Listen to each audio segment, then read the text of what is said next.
Boa noite, seja bem-vindo.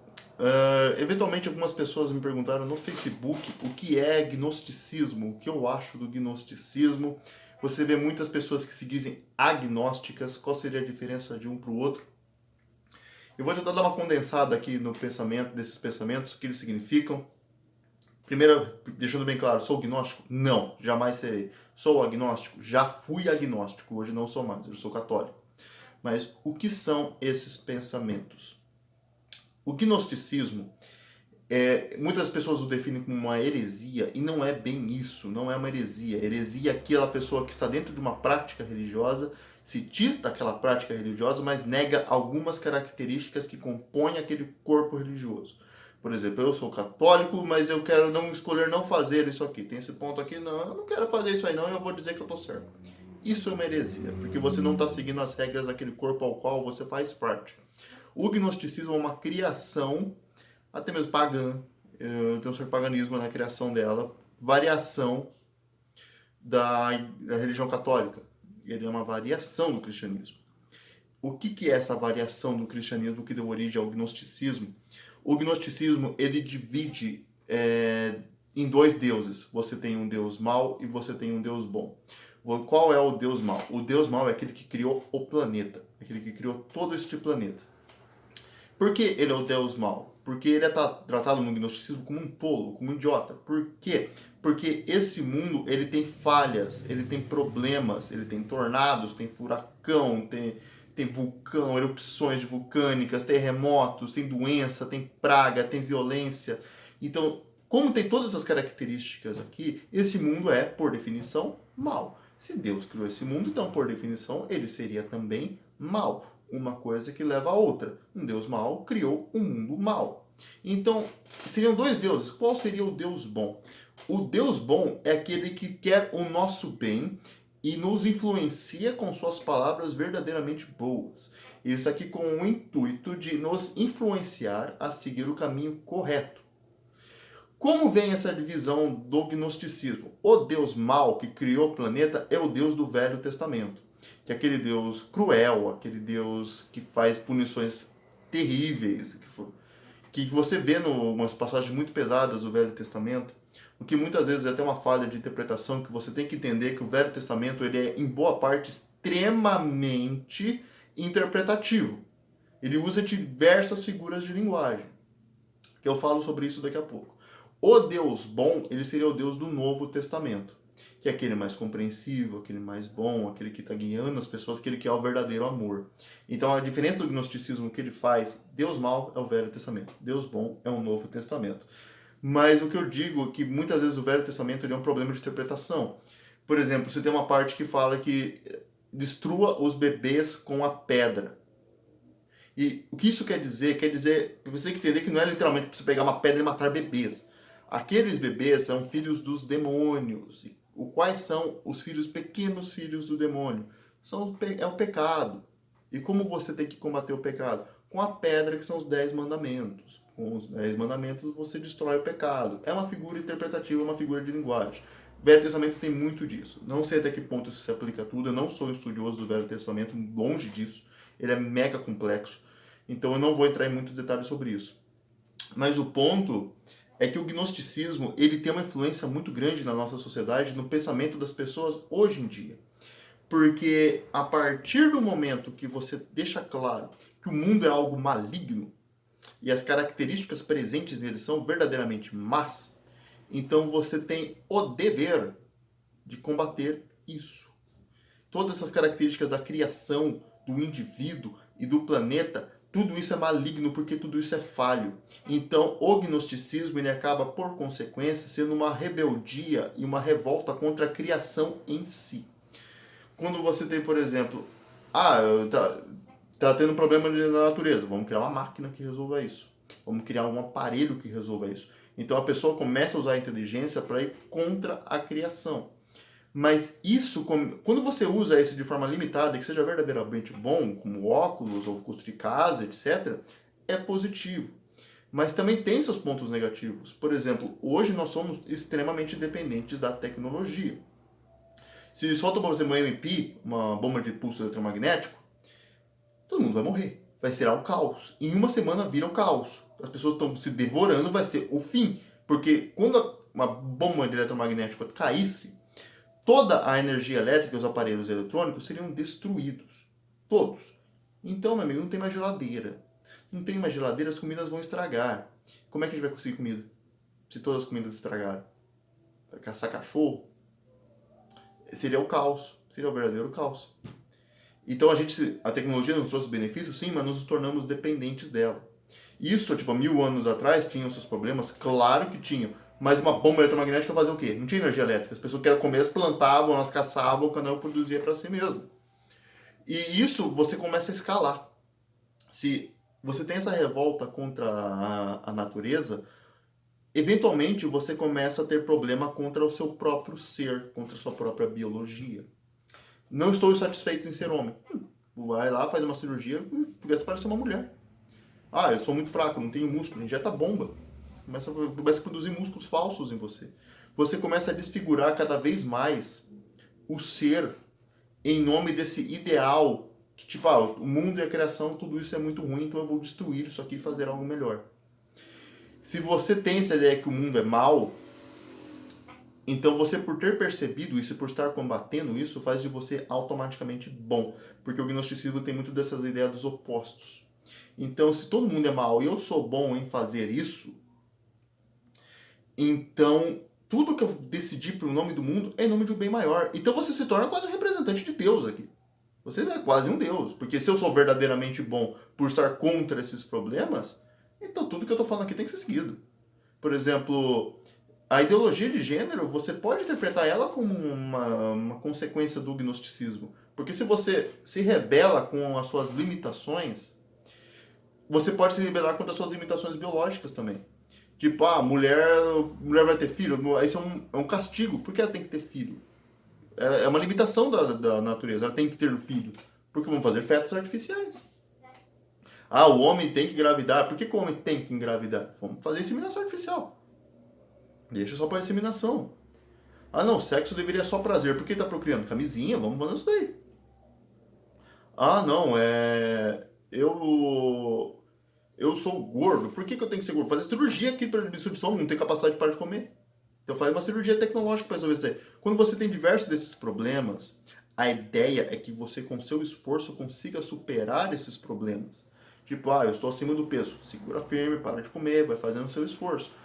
Mas o gnosticismo, tipo, gnose, tipo, todo o conhecimento está na cabeça do homem, ele começa a criar coisas para que esse esforço deixe de ser necessário. E a superação começa a se tornar algo secundário. O gnosticismo, ele tem essa revolta contra a natureza, tem essa revolta contra as nossas limitações, mas se não fossem as nossas limitações, seria impossível de nos identificar como nós. Por exemplo, como eu saberia que Bruno Corradella é Bruno Corradella se não tivesse as minhas limitações? Tipo, o meu cabelo é comprido? Não é. Eu consigo jogar futebol? Não consigo. Eu tenho uma voz de cantor? Não tenho. Essas limitações também definem quem eu sou. Você não tem mais um indivíduo definido quando você começa a ignorar esse tipo de coisa. E isso é um problema. O gnosticismo, ele vai contra as limitações que tornam o mundo mundo e tornam as pessoas pessoas. Eles têm essa ideia de fazer o mundo perfeito, que é praticamente uma essência de pensamento revolucionário. É a essência do pensamento revolucionário, você se rebelando contra a criação. E quem se rebelou contra a criação? Não precisa falar quem foi? Não precisa.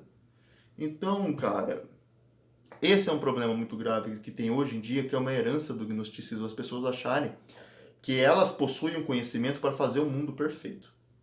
E disso você vê ironias, hipocrisias gigantescas, como por exemplo teve na ONU aquela Greta lá falando, tipo, uma menina uma pessoa com menos de 18 anos não pode ser presa, mas com 16 anos pode falar o que é melhor para o mundo inteiro. Não pode ser preso, mas pode escolher qual a sua opção sexual, tudo isso está tudo liberado. Mas é uma ironia, porque está tudo dentro de uma narrativa. Então, essa ideia de a natureza é algo ruim, ela tem seus problemas, porque isso veio de um Deus maligno. O meu conhecimento é o que é verdadeiro, porque isso veio do Deus bom. Então, com esse conhecimento, eu vou lutar contra essas limitações. Disso surge até a ideia do transhumanismo, o ser humano 2.0, que é uma característica globalista, que é de passar a sua consciência, a sua inteligência para um ser artificial e viver para sempre. Essa é uma resposta do ser humano contra a morte. Nós não vamos mais morrer. Isso também é uma limitação, isso é terrível. Então vamos contra isso. Sendo que do ponto de vista religioso, a morte é muito triste para quem fica aqui. É um processo terrível, mas ela é recompensada pelas suas ações de vida. Você é levado ao lado de Deus. Se você não morre, você nunca fica ao lado de Deus. Você fica preso dentro deste mundo de matéria. O problema, outra característica do gnosticismo é esse endeusamento com o mundo material. O mundo espiritual é meio que deixado de lado. O que importa é resolver esse mundo material. Isso aqui é tudo. Então vamos lutar contra essas deficiências que definem o ser e definem o universo em nome de um universo hipotético, perfeito, utópico. Isso é uma loucura. E isso está impregnado na cabeça das pessoas hoje, que é essa essência do pensamento revolucionário. As pessoas hoje ficam revoltadas quando você fala qualquer limitação dela. Tipo, acho que você não consegue mandar isso muito bem nisso não, mano. Como se atreve a me desmotivar? Eu falei, cara, você não consegue, se esforça pra conseguir, mas até o momento não dá dano. As pessoas querem ser tipo tratadas como capazes de tudo. Eu posso fazer o que quiser. Não, você não pode. Tem coisas que você não vai conseguir. Tem as nossas limitações. E essas limitações é que nos tornam quem nós somos. Nós somos seres imperfeitos. E por sermos imperfeitos é que somos diferentes uns dos outros. Se fôssemos todos perfeitos, seria uma nação de deuses. E não é. Deus é apenas um. Por isso que Deus não criou outro indivíduo perfeito. Porque se ele estivesse criando outro indivíduo perfeito, ele estaria criando outro Deus. E não tem por que ele criar outro Deus. Apenas um Deus basta. A nossa limitação física, por exemplo, é o que não nos torna onipresente. Onipresente é apenas Deus. A nossa limitação de nossa vida é que não nos torna imortais. Imortais é apenas Deus. Isso que as pessoas não entendem hoje em dia. E aí, até mesmo a nossa presença material é que nos torna presos dentro do universo material. E nós não vagamos pelo universo espiritual e o material. É uma limitação do nosso corpo, uma limitação da nossa existência. E essa limitação é o que nos torna aquilo que nós somos. Isso é o gnosticismo, achar que todo conhecimento está aqui, e nós temos que lutar contra essas limitações criadas e impostas sobre nós por esse Deus maligno, em nome daquele Deus bondoso que é o verdadeiro conhecimento. O que é o agnosticismo? Deixando bem claro, o gnosticismo é o ser humano que sabe tudo, todo o conhecimento está na mente humana. O agnóstico, esse A, no princípio da palavra, indica o oposto, tipo sinônimo, antônimo. Tipo, se esse A indica exatamente o contrário. Tipo, teus, ateus. Gnóstico sabe tudo. Agnóstico não sabe nada. É que ele fala, Deus existe? Não sei. Você vai para o céu da morte? Não sei. É quase um cético. É aquele que não sabe o que é Deus, se existe um Deus. É aquele que opta por não saber. O que é uma vez eu vi a seguinte frase, é um ateu em cima do muro. Que é uma boa definição em diversos casos. Mas o gnosticismo, eu acho que para muitas pessoas ele acaba sendo uma etapa que as pessoas passam enquanto elas estão analisando aquilo que é correto e aquilo que é errado. Eu acho que é uma etapa temporária na vida de muita gente. E falam, mas isso é terrível, uma pessoa de fé ficar um tempo sem fé. Até os santos, quando rezavam, eles pediam para Deus para que dessem a eles mais fé. Quer dizer, que estão pedindo mais fé é que em alguns momentos eles poderiam estar fraquejando. Isso é do indivíduo, porque a fé ela é aquela crença em algo não palpável. Então você tem aquela necessidade de um respaldo. Então é difícil manter a fé, é difícil também de definir a fé. O agnosticismo, eu vejo ele como uma etapa da pessoa que está em autoanálise, ou está em compreensão. O problema mesmo é quando o agnosticismo, você não consegue sair dele. Isso quer dizer que ou você ainda não encontrou as suas respostas, ou você não está procurando por elas. Você está estudando religião mesmo. Você está estudando toda a ciência, está entendendo o que é o fato para poder se posicionar de fato. Você está lendo a Bíblia, você está vendo vídeos, está estudando isso mesmo. Que o agnosticismo eu vejo uma etapa de estudo para que você comece a compreender o que é verdadeiro. E eu vejo que muitas pessoas acham, tipo, nossa, Deus existe, só os dinossauros. Fazer aqueles questionamentos extremamente bobos, infantis, que tem que ser um completo idiota para achar que nenhum padre, nenhum santo, ninguém nunca estudou isso, ninguém nunca pesquisou isso. Você é realmente um ser iluminado, que faz questionamentos que ninguém fez. Não, todo mundo já fez esses questionamentos, cara, todos já foram respondidos. É só você estudar que você acha a resposta.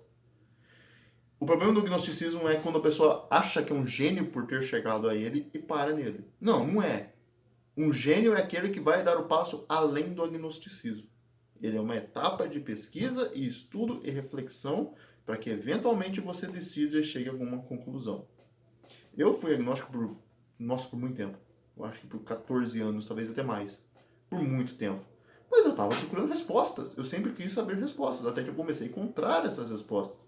Quando eu encontrei e eu me convenci e falei, não, é aqui, aí eu fui. Eu fiz toda essa pesquisa porque se o nosso compromisso é com a verdade, nós devemos procurar por ela.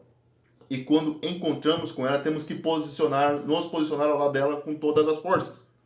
Como uma pessoa pode dizer que está procurando pela verdade, se nem a verdade, a essência da verdade, que é Deus, a pessoa tenta compreender? Fala, eu faço isso pela verdade. Não, legal, bacana. De onde vem a verdade? Qual é a essência da verdade? Você procurou a essência daquilo? Se você não procura nem a essência daquilo, como você pode se posicionar como um defensor assíduo daquilo? Você nem sabe do que você está falando. Então, como eu disse, o agnosticismo eu vejo como uma etapa de procura, de autoavaliação, que pode te levar a conclusões que vão definir quem você é. O gnosticismo eu vejo quase que como basicamente uma crença totalmente desvirtuada da essência cristã. Então é isso que eu tinha para dizer por esse vídeo, espero que tenha ficado bem claro. Se alguém tiver alguma dúvida, deixe nos comentários. Vejo você na próxima e tchau, tchau.